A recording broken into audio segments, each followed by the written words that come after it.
Bonjour et bienvenue dans cette vidéo consacrée à la télétransmission sur les logiciels R.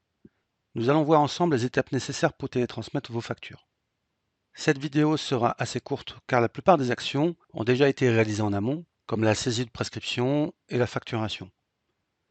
Pour ces étapes préalables, je vous recommande de consulter les vidéos et webinaires correspondants. La télétransmission est la dernière étape avant le paiement.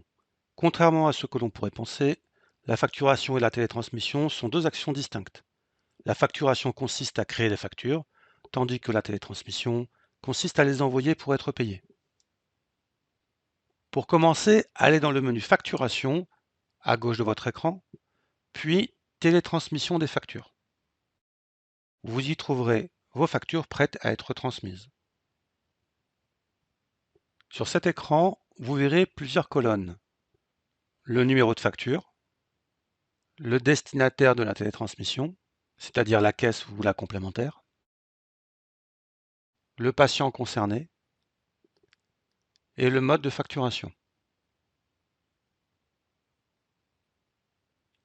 Vous pouvez décocher les factures que vous ne souhaitez pas télétransmettre. Notez cependant qu'il y a un délai de 8 jours, après laquelle les factures ne pourront plus être décochées.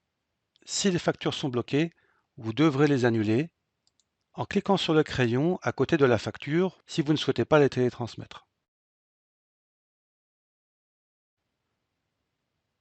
Quand tout est prêt, pour télétransmettre les factures, il suffit de cliquer sur le bouton Transmettre.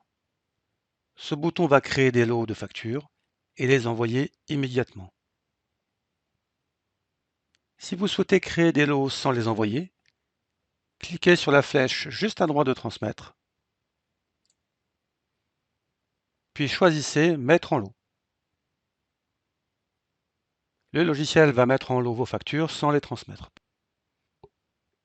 Avant la télétransmission, assurez-vous que toutes les pièces justificatives soient en place. Pour cela, utilisez le menu Facturation, Contrôle des docs score.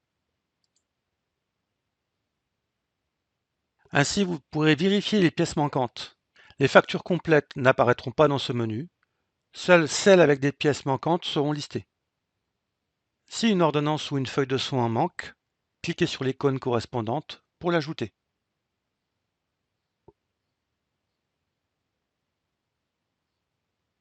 Vous disposerez alors de tous les moyens habituels pour intégrer votre ordonnance.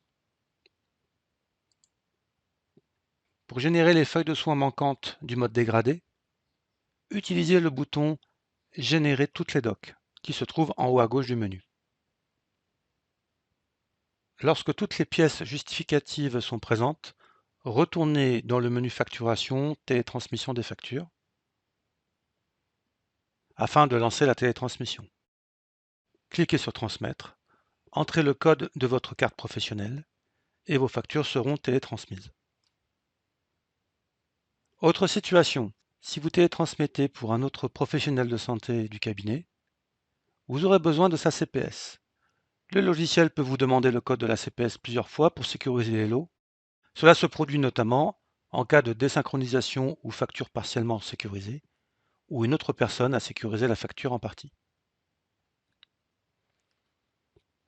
Pour les remplaçants avec CPS, la sécurisation peut se faire lors de la facturation ou de la télétransmission. En cas de désynchronisation, la CPS du remplaçant sera nécessaire. En conclusion, à la fin de la télétransmission, le logiciel récupérera les retours Noémie, rejet, signalement, paiement. Ces retours vous indiquent si les factures ont été payées ou rejetées. Je vous invite à consulter la vidéo dédiée au traitement des rejets pour plus de détails.